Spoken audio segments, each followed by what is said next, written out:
Welcome to podcasts recorded live at the Center for Spiritual Living in Portland, Oregon. We have many programs, classes, and workshops developed just for our online audience.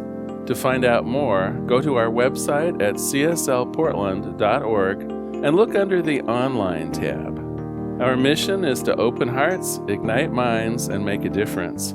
If you'd like to support our center and its video podcasts, you can donate online at cslportland.org/donate. Allow us to become part of your extended spiritual community. Wherever you are on your spiritual journey, you are most welcome at the Center for Spiritual Living. Thank you for being here. Thank you. Welcome to those of you online. I'm so grateful to be with you today. I'm continuing in the theme of community, and I love what Reverend Larry did last week and how he just identified and acknowledged all the places of community, all the places that you serve, and it was amazing. I was overwhelmed to hear all the ways that all of you serve, so thank you for doing all that. It's so, what a wonderful demonstration of the community that you're in. And so today my talk is Who's in Your Tribe? And I got the idea from Seth Godin. He is one of the most influential people in marketing in today's world. He's written over 20 books, and he has a book called Tribes. And so I don't think he's aware of it, but he speaks like a metaphysician. I get a lot of inspiration from him.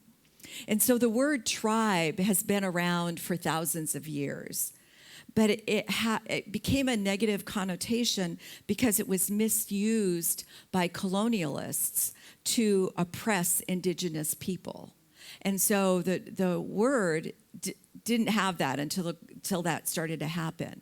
So he uses it as tribes, and here's his definition. It's a group of people who are connected to one another. They're connected to a leader and connected by an idea. People are in a tribe because they want to be. They want to be part of something. It's another way to talk about community. And we thrive, us humans thrive in community, right? We want that connection, and we build community with intention. And so in revitalizing this idea of tribes, he says that everyone has an opportunity to create a tribe in today's world, that we're all being called to be leaders. We're all being called to step up and to do something new and to bring people together in a positive way. Tribes can influence the outcome of our lives. And so it's a problem if a leader of a tribe does not have a moral compass and is not looking out for the highest good of its members. If you need an idea, just watch the news, right? Lots of that going on in today's world. What he says is if a tribe has a moral, committed, generous, visionary leader, the tribe will accomplish things that it would never have imagined it could do so. So we come into tribes on an evolutionary journey just by being born. We're born into a family. It's our family tribe. We sometimes may worship at a particular place like we are today, and that's your church or your faith. And then as you go to school, then you build community in school and hobbies and sports and work. So there's these little segments of that where we are together, where we're committed to an idea, and we work together in community, in a group. Ernest Holmes says, compassion and caring are the ties that bind us together in mutual understanding and in the unified attempt to uncover the divinity within each other. So compassion and caring tie us together in this tribe or community. And compassion is the most gentle of all human virtues, for it is the outpouring of the divine livingness through all. So in a tribe, we look out for each other, right? We care about each other. We have compassion for each other. And it reminded me of a story of Sister Barbara. And she was in the convent, and she had received a letter from her parents. And in it, they put a $100 bill. And she felt just gratitude for this. And she happened to look out the window where she was sitting, and here was a man kind of slumped next to a telephone pole, and he was shabbily dressed. He had a hat on, and he was just kind of leaning, kind of forlorn. And she looked at him, and she looked at the money, and she knew what she had to do. So she wrote a note. She wrote, "Don't despair," and she wrapped it around the bill, and she took it down, and she handed it to him. And he took it, he looked kind of puzzled and didn't say anything, he just walked away. Well, the next day, the sisters called her and they said, "There's a man that's insisting that he talk to you." And so she went down, and there was that man. And he thrust a bag of money at her. And she said, "What is this?" And he said, $8,000. "It's yours, sister. Don't despair came in first, paid out 80-1.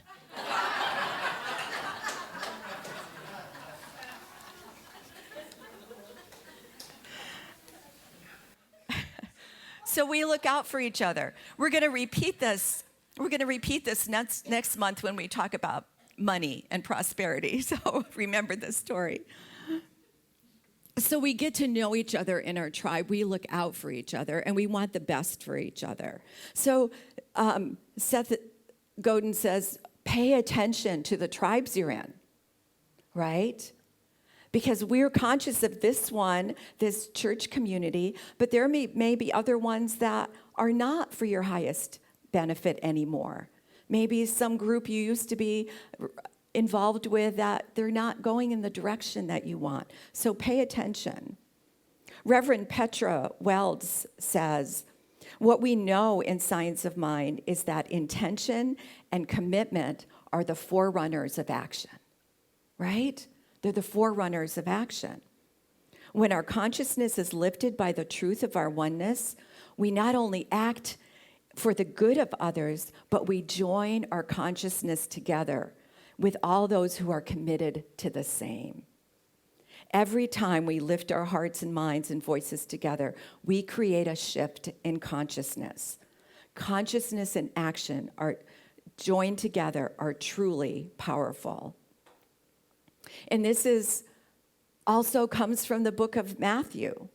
Again, I tell you, if two of you agree on earth about anything you ask for, it is done by my Father in heaven. For where two or three gather together in my name, there am I in the midst of them. So the commitment is the two of us coming together in agreement. So we grow together in community. Dr. Kathy Hearn says that in this work, we get to grow up all over each other. Isn't that true? We grow up all over each other. We learn the principles together, and then we make mistakes. We say things we don't mean to. We get frustrated. We lose our way. Come back. We get to do it over again. But we stand with each other for the highest agreement, for the highest good. In our community, it gives us an opportunity to work out our stuff together. We have that opportunity, and we get to reflect that with each other.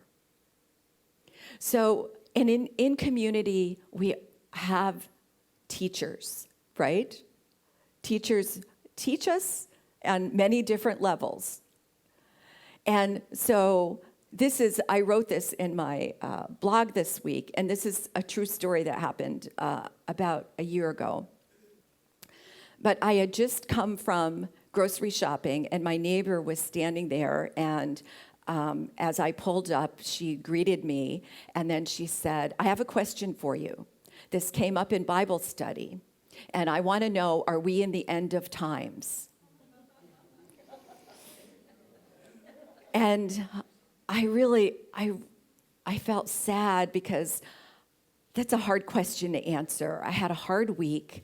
I heard about friends that were dealing with illnesses, dealing with loss, dealing with grief. And it's like, how am I going to answer this? So I stalled. Did the first thing is stall. So I was taking my groceries out and thinking, what the heck am I going to say? So I've got to lift myself out of this. I've got to lift myself. What do I know to be true? Well, I know that I'm not at the effect of the appearances of the world, right? Ernest taught us that. We know that. I know there's a divine presence that is good. I know that I am one with this infinite presence. So I know that. And then I remembered this quote from Ernest Holmes. In order to have faith, we must have the conviction all is well. In order to keep the faith, we must allow nothing to enter our thought that will weaken this conviction. And so now I'm ready to respond. I have my groceries, and I said, well, so what I think is happening, and she interrupted me, and she said, oh, there's my ride. I got to go. See ya. And I stood there stunned, and then I just started laughing because Spirit will use every opportunity to bring us back to love, right? She didn't need the answer. I needed the answer. I had to think this through. I had to bring myself up and move my frequency and vibration. She didn't need it, but I did. Spirit put us right in the place where we needed to be. And that's what happens in the tribe. In community, that someone comes up, they have an issue, and you're at the effect of it, where are you going to be? How are you going to respond? How are you going to see it? So when we're in tribes, if we're going to continue and do this work and have the best possible experience we can, we have to go inside. We have to do our inner work, forgiveness work. We have to release our old beliefs. And that's what practitioners are here for. They can help you. They can guide you. They can pray with you. They're here to help you through that. But that's our work. And, I was chatting with a neighbor, and she started talking about how unfortunate it is in the world that everyone is distant from each other, that everyone is apart from each other. And then I remembered her brother wasn't feeling good. And I said, how's your brother doing? And she said, oh, I'm not talking to him. He wouldn't return my calls when he was sick, and so we're not talking now. And it's like, isn't that we project out there that the world better fix itself? How's the world going to fix itself? No, the world is right here. We're a microcosm of the world. We heal the work that needs to be done now. Is there anyone you're avoiding? Or are you forgiving? Is there anyone you have some issues with? Or are you bringing the presence of love? That's our work. So use community as a mental equivalent for what you want in life. That this is the community that you get to participate on, not just on Sunday, but there's things happening every day. There's people you can call. There's resources that you have that you can continue to grow and to build and to excel. Because what's our purpose really is to know God, to live in the highest place possible. So use your community for that. The first place in this is, what is the experience you want to have? What's the experience you want to have? Maybe to be the presence of love. Maybe to get out of your comfort zone and connect with others.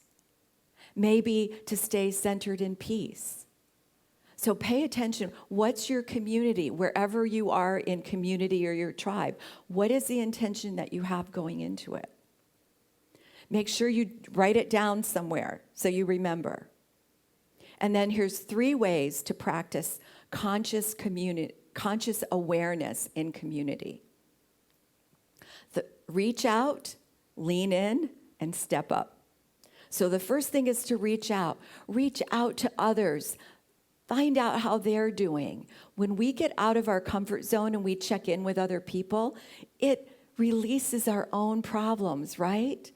It lets go of that, and we kind of lift up, we step up to help look out for someone else. And then lean in, pay attention. And I'm speaking to the choir here because based on what Reverend Larry said, you are all paying attention. So I acknowledge you for that. But pay attention, see what's needed. See what's needed with other people in your community. If there's someone not around, give them a call. Check in on them. Pay attention to how you are feeling in community. What needs to be released? What's your inner work to do? So reach out, lean in, and then step up. Step up and answer the call to action. Be the one willing to do the work. When we do that together, we're building a community out of love. And so I want to share a story. You may have heard this before, but every time I hear it, it just brings me back to a place of love. And a long, long time ago, there was a monastery.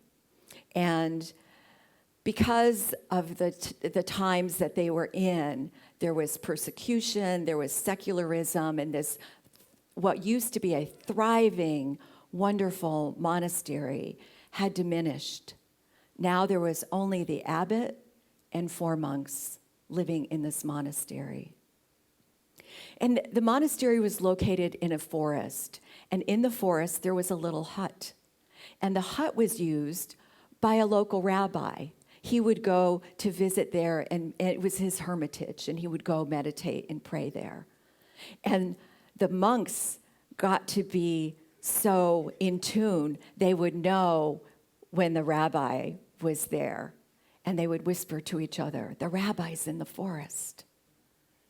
And it occurred to the abbot one day that maybe if I talk to the rabbi, he can tell me what to do to grow our community. He was so distraught that this community was dying. With these 4 monks and himself all over the age of 70, it was just, there was no newness there, there was nothing, no one to follow through. So he made his way over to the hut, and the rabbi welcomed him in. And he told him his purpose. He said, "I'm here. I need your help. I need an answer. Do you have an answer?" And the rabbi shook his head and he said, "I'm so sorry. I don't know what to tell you. It's the same thing.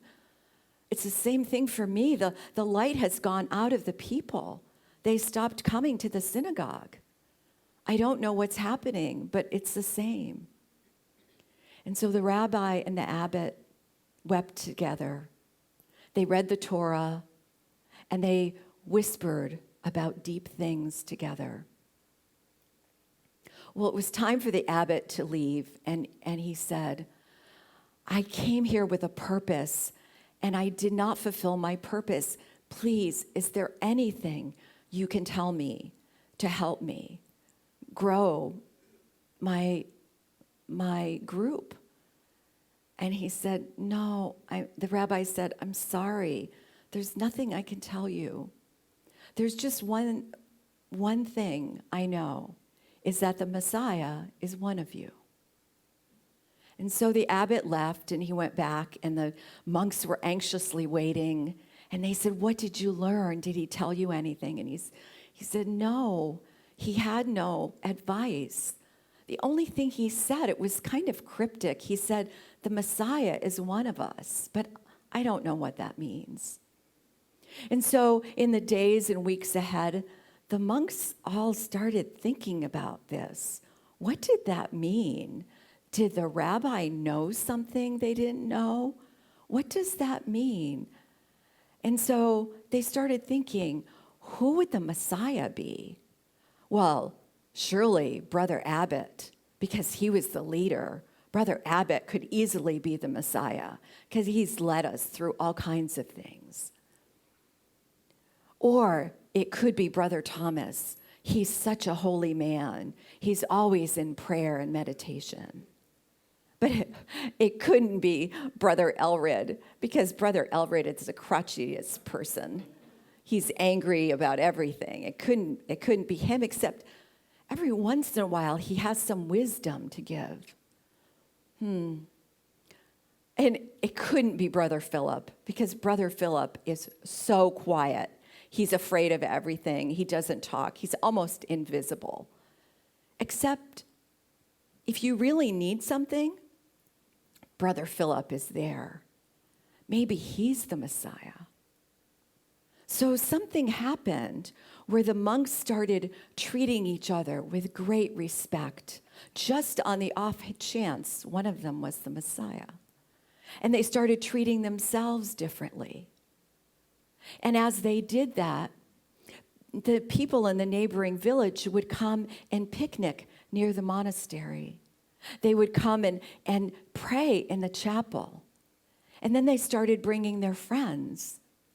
And then they would ask the monks for prayer. And some of the men in the village started attending, and they would ask the monks questions and engage them in conversation.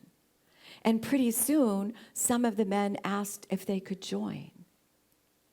And once again, it started to grow and became a thriving monastery. All because of the rabbi's gift.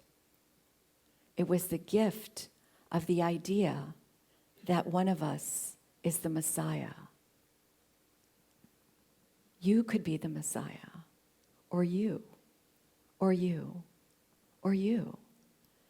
Every one of us is the Messiah when we act in love, when we show up in community out of a place of peace and givingness.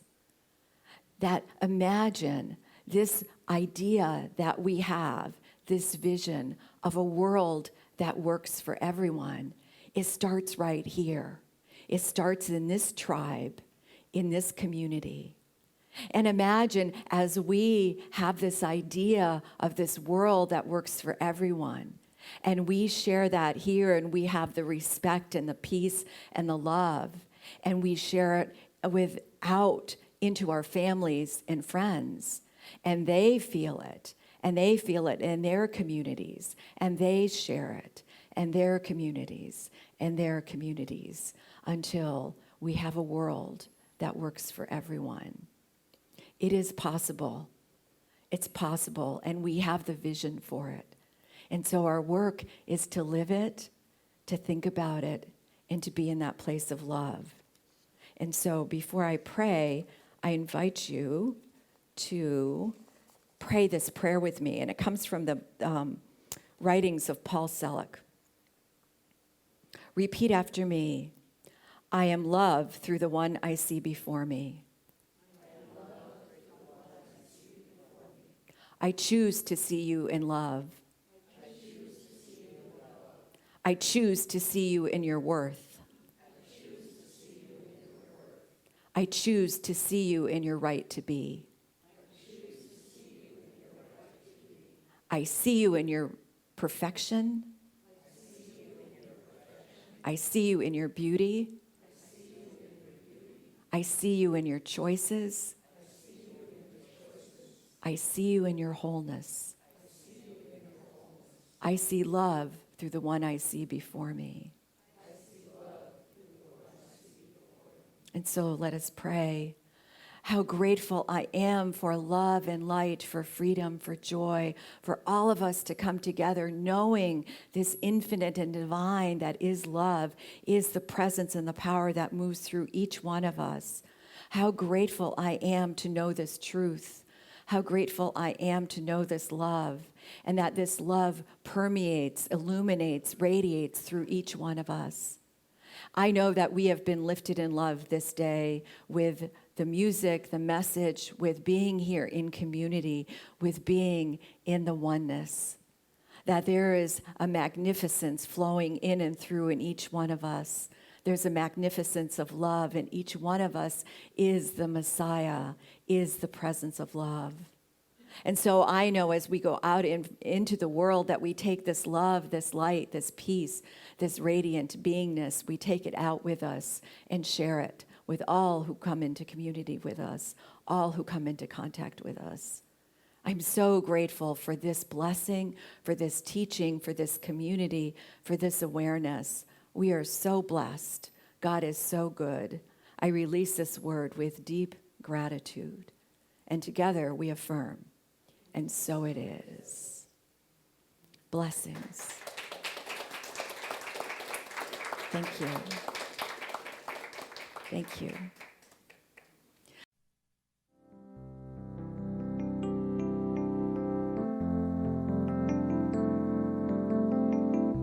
If you happen to be in the Portland, Oregon area, we'd love to have you visit in person. The Portland Center for Spiritual Living is located at 6211 Northeast Martin Luther King Jr. Boulevard. We have inspirational services at 9 a.m. and 11 a.m. every Sunday. We also have many programs, classes, and workshops developed just for our online audience. To find out more, go to our website at cslportland.org and look under the Online tab. We have a variety of content dedicated specifically for our online listeners. Our mission is to open hearts, ignite minds, and make a difference. If you'd like to support our center, you can donate online at cslportland.org/donate. Our website is also the place to learn more about what's going on at the center or to contact us. Allow us to become part of your extended spiritual community. Wherever you are on your spiritual journey, you are most welcome at the Center for Spiritual Living.